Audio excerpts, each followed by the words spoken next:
Vi har valgt at se, om det er rigtigt, at man ved hjælp af undertryk kan få et æg gennem en flaske. Vores hypotese er, at det hårdkogte æg uden skal vil falde til bunds på grund af undertrykket. Det hårdkogte æg med skal og det rå regner vi ikke med, at der sker noget med.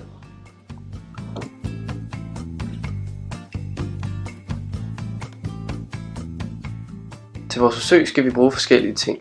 Vi skal bruge en flaske, nogle æg, et hårdkogt med og uden skal og et råt med skal. Vi skal bruge en ballon, tændstikker og papir.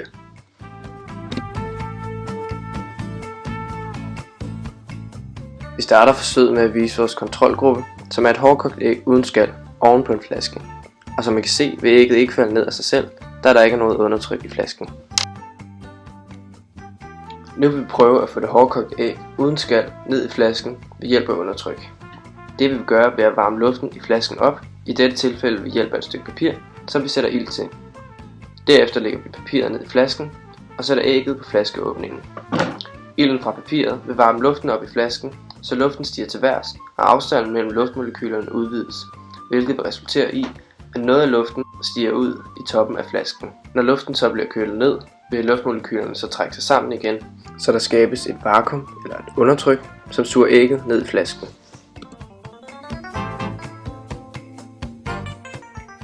Vi ville gerne have haft, at hele ægget blev suget ned i flasken, men det skete ikke, fordi at åbningen i flasken var for lille. Derfor vil vi prøve at lave det samme forsøg med en kolbe, der har en større åbning i flasken.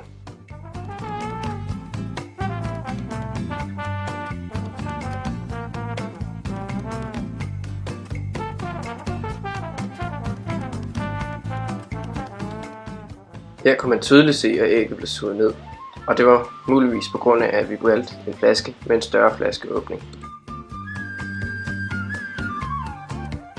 Nu vil vi prøve det samme med et hårdkogt æg med skal. Og som I kan se, bliver det ikke suget ned, enten fordi undertrykket ikke er stort nok, eller fordi at der er skal på, og derfor er der ikke sluttet helt tæt omkring flaskeåbningen. Og vi prøver igen det samme, men denne gang med et råt æg med skal, for at se om det skulle gøre nogen forskel. Men igen er der ingen forskel, og ægget vil bare blive op på toppen af flasken. For sjov skyld laver vi et lille bonusforsøg, hvor vi prøver med en ballon, hvor vi tydeligt kan se, at den også bliver suget ned af undertrykket i flasken. Den ville måske have kunnet blive suget helt ned, hvis vi havde brugt en mindre ballon. Men hvis vi vender ballonen om, sker der ikke noget, nok fordi at der ikke er sluttet helt tæt op i flaskens åbning.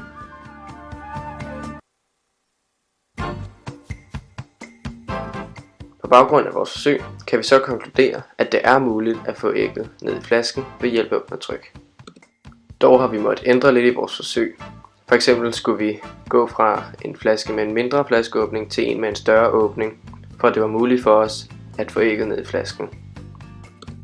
Til en anden gang kunne man måske også prøve at variere forsøget ved for eksempel at putte varmt vand ned i flasken, da det måske ville kunne have skabt et større undertryk på grund af dampen. Vil der ske mere? Okay, nu filmer jeg kun toppen. Prøv lige, eller ikke toppen, prøv lige at prikke lidt til den.